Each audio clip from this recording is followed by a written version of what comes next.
Ever wonder why some people just seem to flow through life's toughest moments, while others crumble? It's not about willpower or good vibes only. We're diving into the almost invisible daily choices, the micro practices that build true emotional resilience, helping you not just survive, but truly thrive under pressure. Most explanations miss the mark. They point to personality, to talent, to an almost mystical calm some people are said to be born with. Others prescribe optimism as if repeating the right phrases could stabilize a nervous system under real strain. And when those ideas fail, the advice turns harsher: try harder, be stronger, push through. None of this explains why composure appears effortless in some people, even when the stakes are high. The truth is quieter and more practical. Emotional mastery is not a trait. It is a set of learned micro-behaviors. Small, often unnoticeable actions taken in precise moments. A pause measured in seconds. A subtle shift of attention. A decision about where to place meaning before emotion has a chance to escalate. These choices are not dramatic, and that is exactly why they work. This conversation is about that invisible layer. Not habits you need to overhaul your life for, not routines that demand discipline you don't have yet. We are talking about adjustments so small they feel almost insignificant. Yet over time, they change how pressure is processed, how clarity is preserved, how presence becomes reliable. If you have ever admired someone's calm and assumed you were missing something fundamental, this is where that assumption ends. What follows is not about becoming someone else. It is about learning how emotional flow is quietly built, one imperceptible choice at a time. Chapter 1. The Myth of Overnight Emotional Mastery. There is a quiet myth that dominates conversations about emotional strength. The idea that mastery arrives suddenly, that one day, after enough discipline, enough habits, enough self-work, you wake up calm, unshakable, immune to pressure. It is an attractive story, clean, motivating, and deeply misleading. Most high performers buy into it early. They are told emotional control is a function of effort. Build the right habits. Meditate daily. Journal every morning. Read the right books. Stack discipline on discipline, and composure will follow. On paper, it sounds rational. In practice, it collapses the moment real pressure enters the room. Because pressure does not care how many habits you maintain when conditions are ideal. Pressure compresses time, narrows perception, and amplifies threat. In those moments, the brain does not consult your routines. It defaults to what is fastest, not what is best. This is where traditional advice quietly fails. The problem is not that habits are useless. The problem is that habits are too blunt an instrument for high-stakes emotional moments. They operate at the level of preparation, while pressure operates at the level of milliseconds. Under stress, the nervous system prioritizes survival over intention. Attention contracts. Options disappear. Emotional responses accelerate before conscious thought can intervene. This is why so many competent, disciplined professionals find themselves confused by their own reactions. They know better, they have done the work, and yet, in critical moments, they still snap, freeze, over-explain, or retreat. Consider a familiar scenario: a senior executive, highly respected, consistent performer. He meditates every morning, keeps a structured journal, exercises regularly, reads widely on leadership and emotional intelligence. By every visible metric, he is doing everything right. Then comes a high-pressure board meeting. A question lands sharper than expected. The room goes quiet. His body tightens. His tone shifts. He becomes defensive. Words come out faster than intended. The calm he practices daily is suddenly inaccessible. Later, he replays the moment with frustration. Why did I react like that? I should be past this. This is not a failure of discipline. It is not a character flaw. It is not a lack of commitment to growth. It is a mismatch between the tools he was given and the environment he was operating in. Most emotional advice assumes time. Time to breathe. Time to reflect. Time to choose a response. Real pressure removes time. Under scrutiny, uncertainty, or perceived threat, the nervous system shifts into efficiency mode. It does not ask what you believe. It executes what it has rehearsed at a granular level. This is where the myth of overnight mastery does real damage. It subtly tells capable people that if emotional control is not consistent, they must be failing, that more effort is required, more discipline, more self-correction. The result is often increased self-blame layered on top of an already stressed system.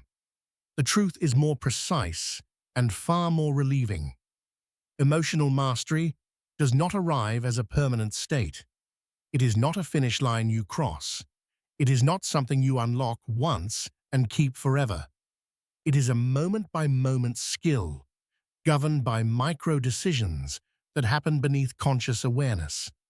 Habits shape your baseline. Micro-practices shape your reactions. This distinction matters. Habits prepare the system. Micro-practices operate inside the moment itself. They are the subtle, internal adjustments that happen before emotion fully blooms. Where attention is placed, how meaning is assigned, whether sensation is interpreted as threat or signal. These processes unfold in fractions of a second, long before willpower has a chance to participate.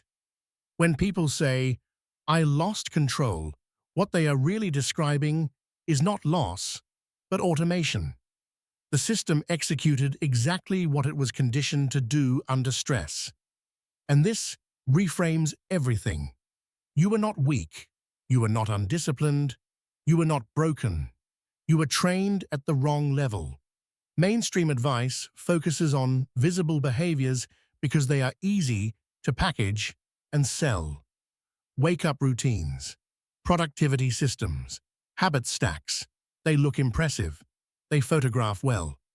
But emotional regulation under pressure is largely invisible. It happens internally, quietly, and often without language. This is why progress feels elusive for so many intelligent, driven people. They are improving the obvious, while the decisive layer remains untouched. True emotional mastery is not louder discipline. It is finer calibration. It is learning how to intervene earlier in the emotional chain, before reaction becomes identity, before tension hardens into defensiveness, before stress narrows perception into false urgency. These interventions are so small, they are often overlooked, yet they are what separate composure from collapse.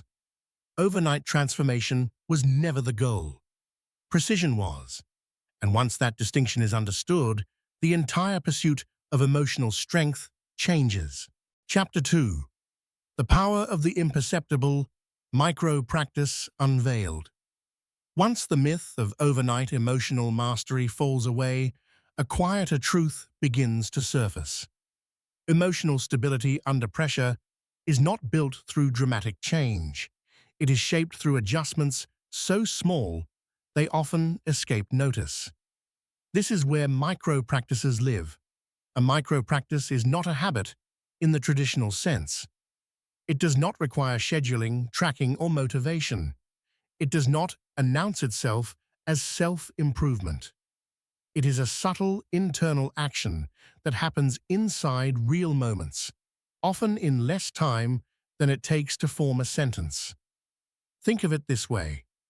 A micro-practice is a degree of adjustment, not a change of direction, like turning the wheel of a car by a single degree. At the moment, the movement feels insignificant. Over distance, it determines where you arrive. Most emotional advice focuses on large levers. Change your routine, redesign your life, adopt a new identity. Micro practices invert that scale entirely.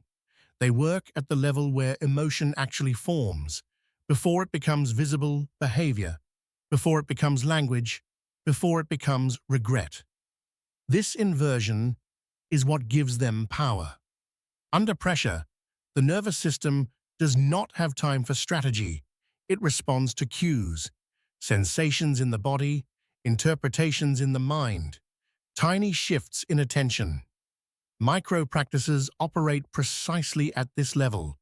They intervene before the emotional response fully locks in. Consider how emotion actually unfolds. A stimulus appears, a look, a tone, a question, a deadline. The body registers sensation first. Tightness in the chest, heat in the face, a subtle contraction in posture. Only after this does the mind assign meaning. Threat, disrespect, urgency, failure. By the time conscious thought engages, the emotional trajectory is already moving. Micro practices live in the narrow window between sensation and meaning. They are not about suppressing emotion. They are about shaping interpretation. This is why they are almost invisible from the outside. No one sees them happen. But internally, they change everything. Take a simple example: a 2-second pause before replying. Not a dramatic silence. Not a forced breath. Just a deliberate delay. 2 seconds in which attention moves from the other person's words to the physical sensation in the body. Feet on the floor, air entering the lungs, shoulders softening by a fraction. That pause does not solve the problem. It does something more important. It interrupts automation. In those 2 seconds, the nervous system receives a different signal. There is no immediate threat. Time has not collapsed. Choice still exists. The response that follows may sound the same to an observer, but it emerges from a different internal state. Or consider posture. Under stress, the body subtly collapses or braces. Shoulders rise. Neck tightens. Jaw sets. These changes feed back into the emotional system, reinforcing urgency or defensiveness. A micro practice here is not relax completely. It is a millimeter level adjustment, lengthening the spine slightly, dropping the shoulders by a fraction, letting the jaw loosen just enough to release pressure. These shifts take less than a second, yet they alter the signals being sent to the brain about safety and control. Or take breath. Not deep breathing, not a technique that draws attention, simply anchoring one inhale to a physical sensation. The feeling of air at the nostrils, the expansion of the ribs. This single act redirects attention away from threat-based interpretation and back into the present moment. What makes micro practices effective is not their size, but their timing. They occur where habits cannot reach. Habits shape how you live. Micro practices shape how you respond. This is why they feel accessible. Anyone can do them. They require no identity shift, no public commitment, no overhaul of routine. They integrate into the life you already have. Meetings, conversations, decisions, silence. They also reduce resistance. There is no inner negotiation, no question of motivation. You are not asking yourself to be a different person. You are simply making a small adjustment to how attention moves in a specific moment. And over time, these adjustments compound. The nervous system learns through repetition, not intention. Each time a micro-practice interrupts an automatic reaction, it slightly weakens that pattern. Each time a calm interpretation is rehearsed under pressure, it becomes more accessible the next time. This is how emotional intelligence actually develops. Quietly, incrementally, without spectacle. Highly composed individuals are rarely doing anything dramatic in the moment. They are not staying positive or suppressing emotion. They are executing a series of nearly imperceptible internal moves that keep their system regulated enough to think clearly. This is what you have been missing. Not effort, not discipline, not commitment. Precision. Micro-practices do not ask you to become someone else. They ask you to notice more closely, to intervene earlier, to work with the nervous system instead of against it. Once you begin to see them, you start to notice how often emotion turns on tiny hinges. A glance held too long, a breath skipped, a thought accepted without question. And with that awareness comes control that feels different. Not forced, not fragile, but fluid. The power of the imperceptible is that it meets reality where it actually happens. In the seconds that decide whether pressure sharpens you or overwhelms you. From here on, the work is no longer about changing your life. It is about refining your moments. Chapter 3. Cultivating Inner Resilience, the Master's Playbook. Once micro-practices are understood conceptually, the next question is unavoidable. What does this look like in real people, under real pressure? Not in theory, not in reflection afterward, but in the moment itself.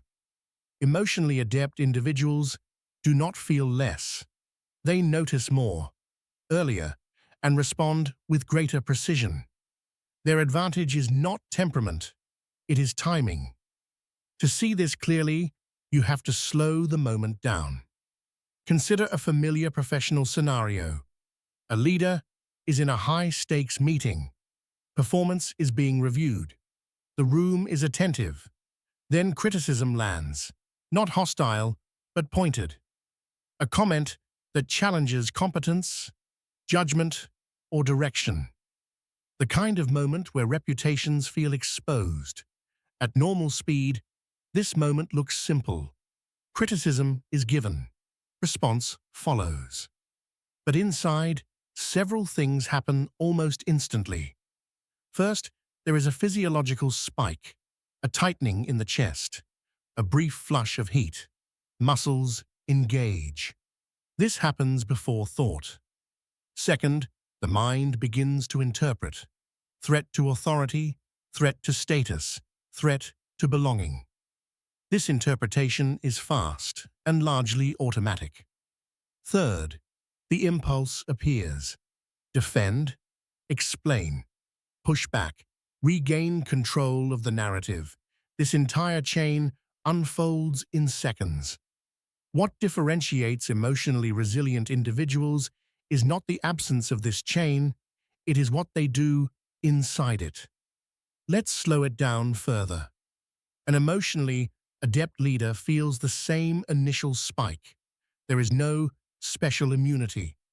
But instead of being pulled forward by it, they create a small internal gap. Not a dramatic pause. A subtle one. They delay just enough. That delay is not empty. It is occupied by a micro-practice. Attention moves inward briefly, not to suppress the reaction, but to register it. Tightness is noticed without judgment. The sensation is allowed, not amplified. This alone reduces escalation. Next comes reframe. The criticism is not immediately labeled as threat. It is temporarily held as data, information, not indictment. This is not naive optimism. It is strategic neutrality. This is what detachment looks like in practice. Detachment without disengagement. They are fully present, listening, engaged with the conversation, but they are not fused to the emotional charge of the moment. The criticism is something they are observing, not something they are becoming. From the outside, this looks like composure. Inside, it is a sequence of small decisions executed quickly. Delay the impulse, widen the frame, choose the response. When they finally speak, their words are slower, not rehearsed, but measured. They may ask a clarifying question, or acknowledge the point without conceding ground, or respond directly without heat. The key is that the response is chosen, not leaked. This pattern repeats across domains. Watch a seasoned negotiator, a clinician delivering difficult news, an athlete after a mistake, a senior partner in a tense discussion. In each case, the external calm is supported by internal restraint, not suppression, regulation. What is often misread as confidence is actually containment. They allow the emotion to exist without allowing it to drive. This is where the language of emotional mastery often fails. We speak about control as if emotion should be eliminated. That is not what is happening. Emotion is present. It is simply not in charge. This distinction matters. When people attempt to copy composure without understanding this internal sequence, they often disengage. They become distant, cold, overly controlled. This is not resilience. It is avoidance. Detachment without disengagement preserves warmth, curiosity, and responsiveness.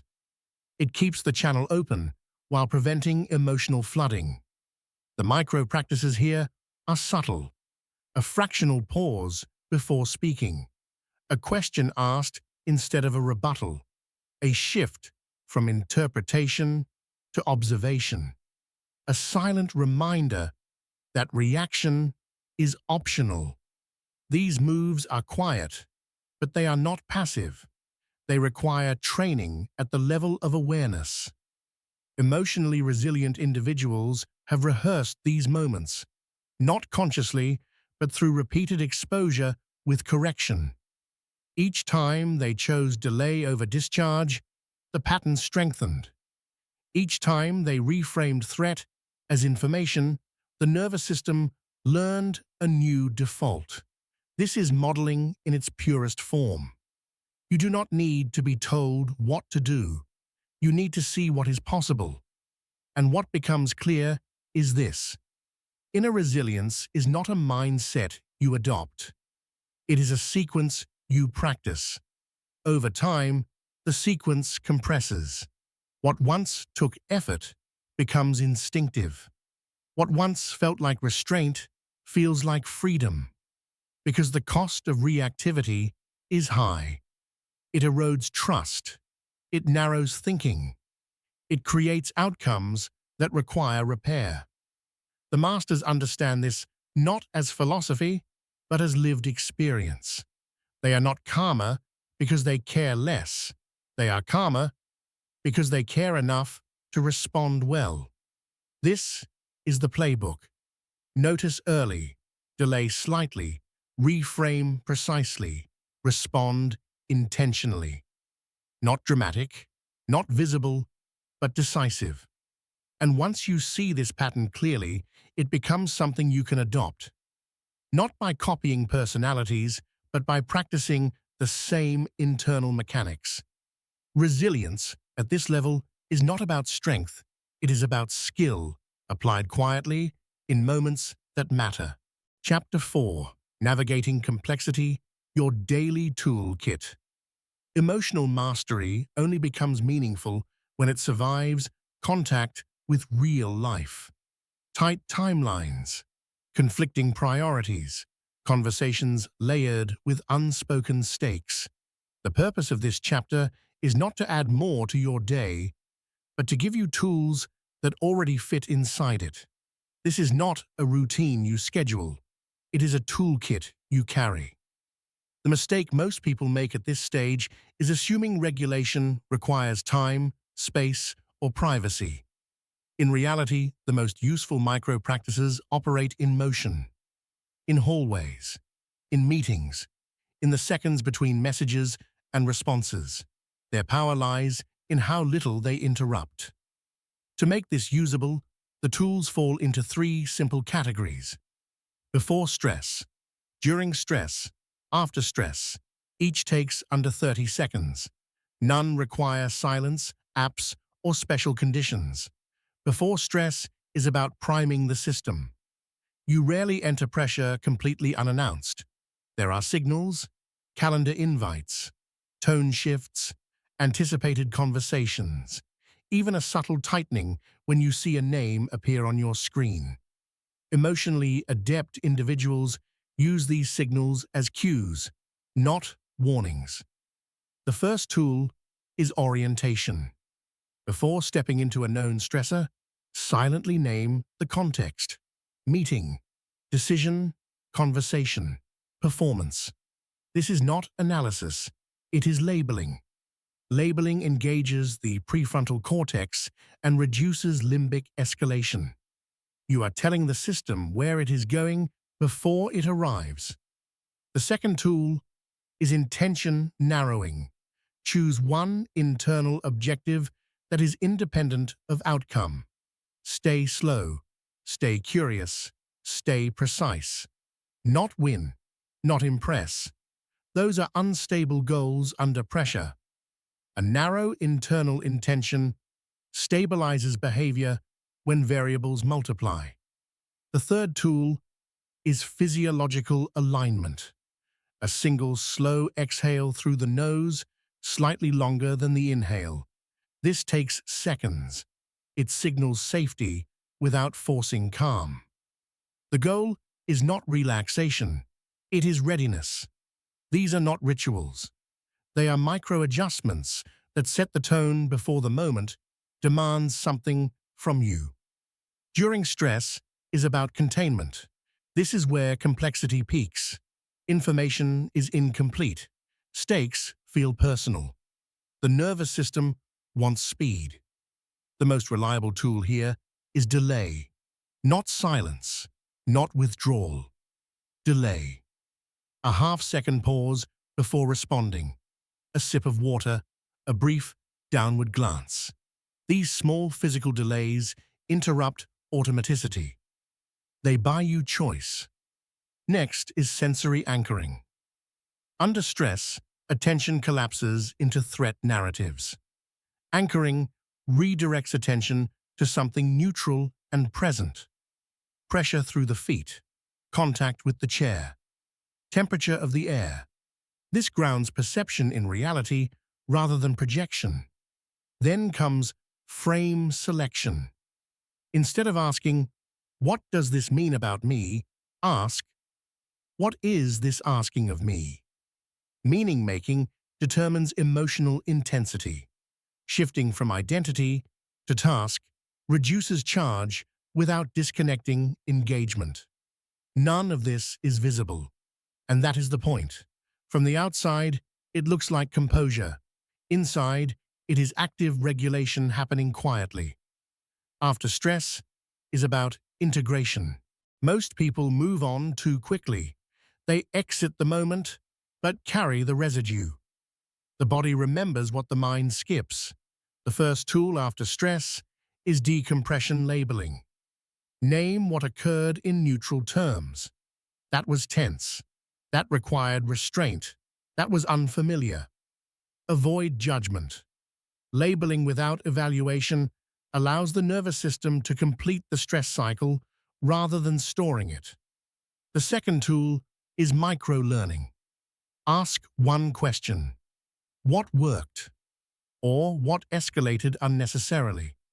Choose only one. This is not a post-mortem. It is a data point. The final tool is release. A physical reset. A stretch. A walk. A slow breath. This signals closure. Without it, stress accumulates and reappears later, detached from context. Together, these tools form a loop. Prime, contain, integrate. They require no special environment.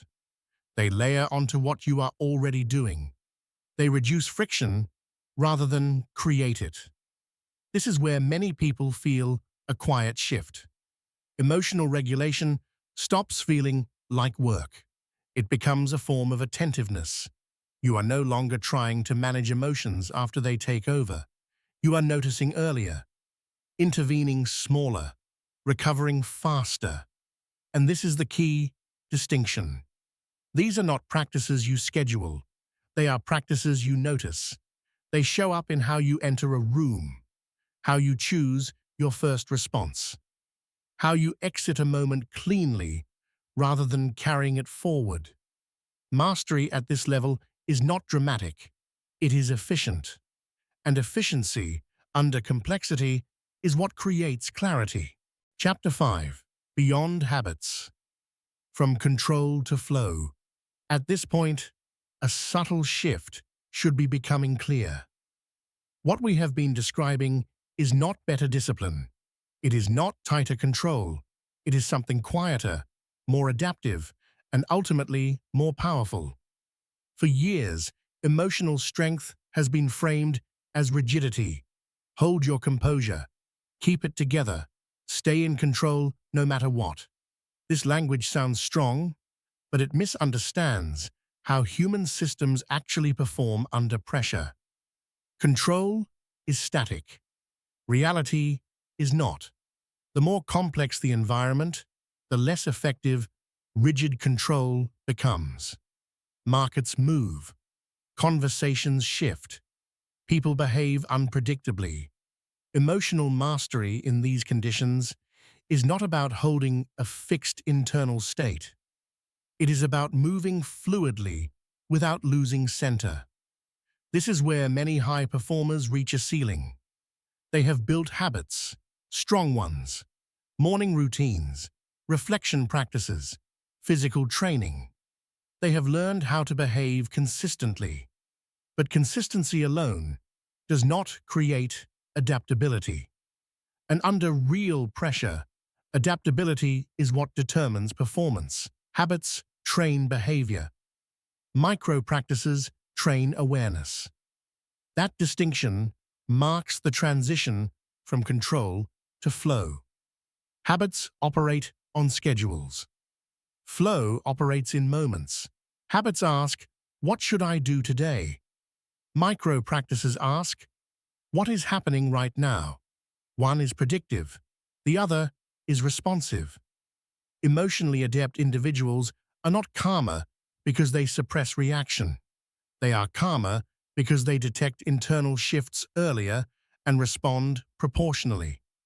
They notice the first flicker of tension instead of waiting for escalation. They adjust before force is required. This is why their composure looks effortless. Effort has already been invested, but at a different level, in awareness rather than restraint. Flow is often misunderstood as passivity or ease. In reality, it is high engagement with low friction. It is the ability to meet intensity without bracing against it, to respond without overcorrecting, to stay present without gripping. This is visible in professionals who perform well under ambiguity. A negotiator who listens more than expected when pressure rises. A leader who slows their speech when the room becomes charged. A clinician who remains precise even as emotional stakes increase. These are not personality traits. They are trained sensitivities. Flow emerges when awareness is faster than reaction. And this is the deeper payoff of micro practices. They reduce the gap between stimulus and insight. They allow you to stay in contact with reality instead of your projections about it. They replace force with timing. This is also where emotional mastery becomes sustainable. Control requires constant energy. Flow conserves it. When you rely on suppression, fatigue accumulates. When you rely on awareness, adjustment becomes economical. You do less, but you do it sooner. Over time, this creates a different identity. Not someone who tries to stay calm, but someone who moves well through pressure. Not someone who avoids emotion, but someone who works with it skillfully. Not someone who needs ideal conditions, but someone who functions inside complexity. This returns us to the question we began with. Why do some people seem to flow through life's toughest moments while others unravel? It is not because they feel less. It is because they intervene earlier. They operate at the level where small adjustments matter most. They are not chasing emotional mastery as a destination.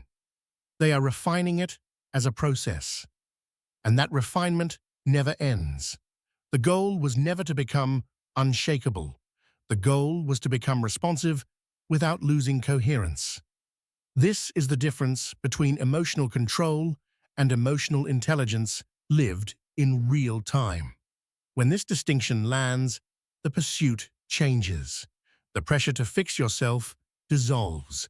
In its place is a quieter, more accurate aim. To notice more, to react less, to move with what is happening instead of against it. That is not discipline elevated. It is mastery matured. And from here, emotional strength stops feeling like effort. It starts feeling like flow. Chapter 6. Personalizing your micro-practice system. Up to now, the emphasis has been on observation, not imitation, and that distinction matters more than it first appears. There is no universal micro-practice that works for everyone in the same way.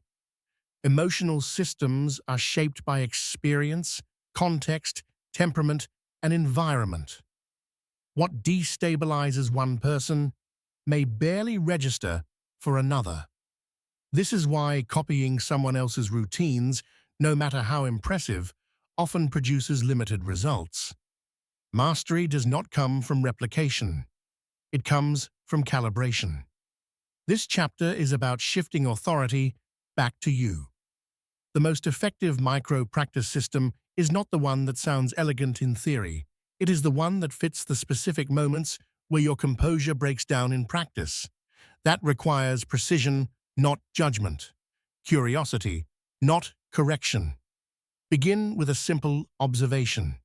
When do you lose composure fastest? Not in general. Not on good days. In real situations. Under real pressure.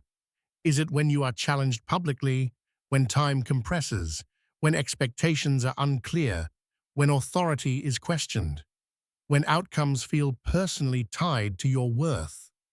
These moments are not weaknesses. They are signals.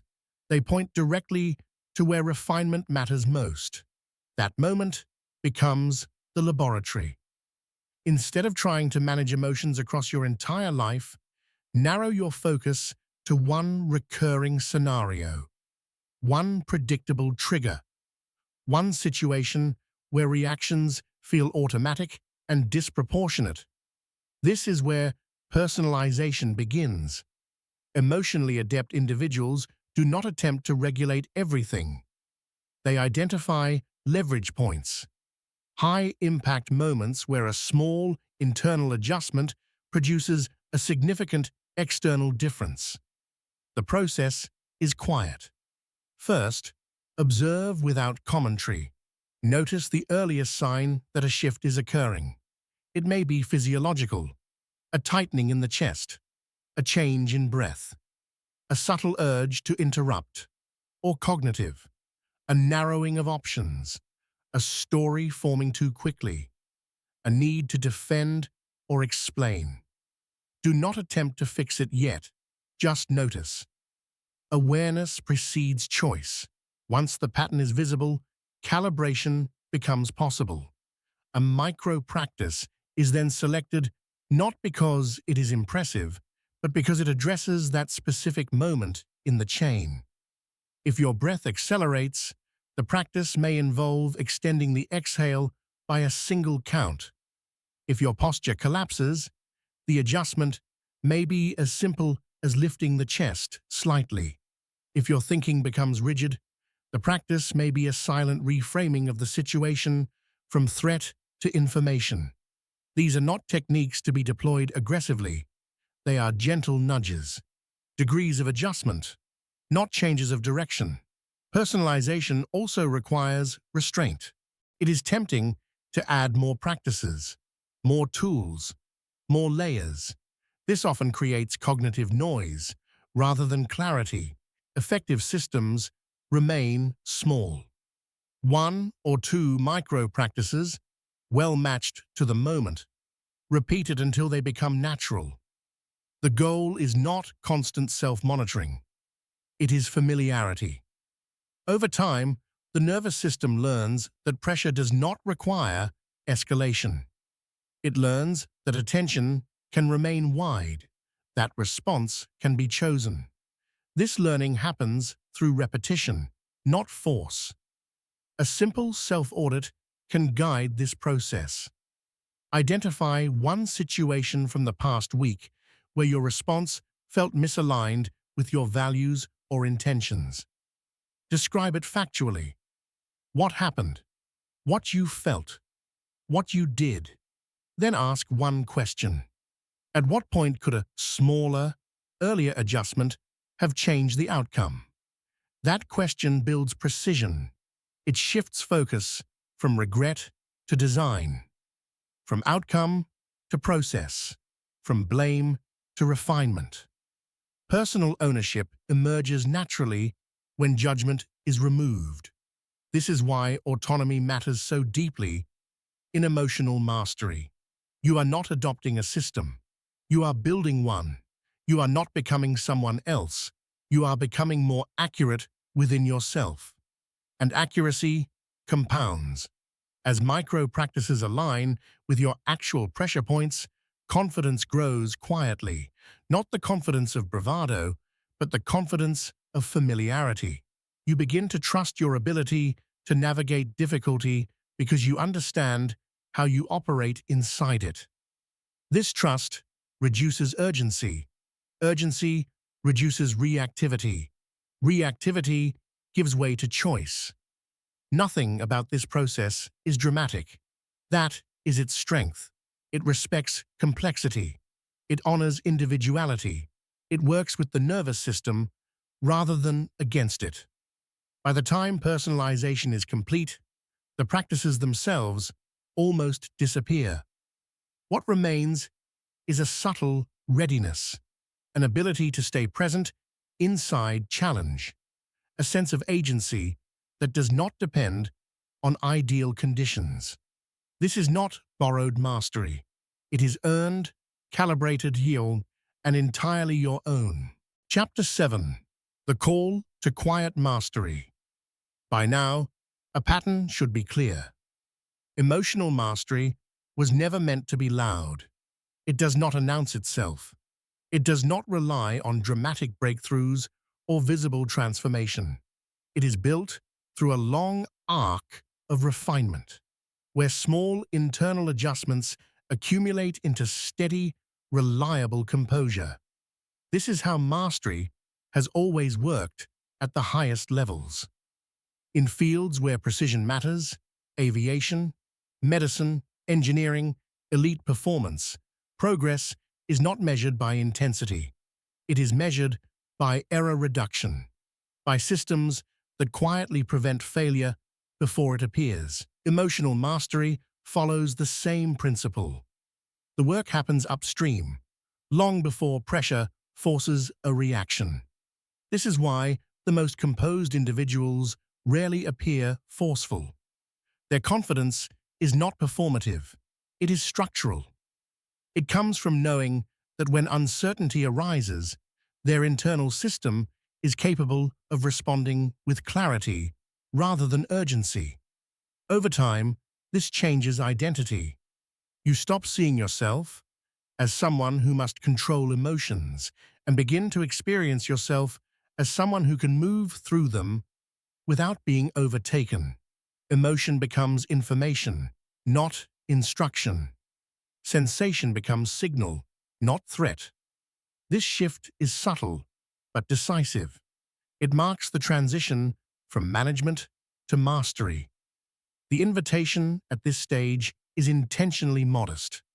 Start with one micro-practice, not a system, not a program.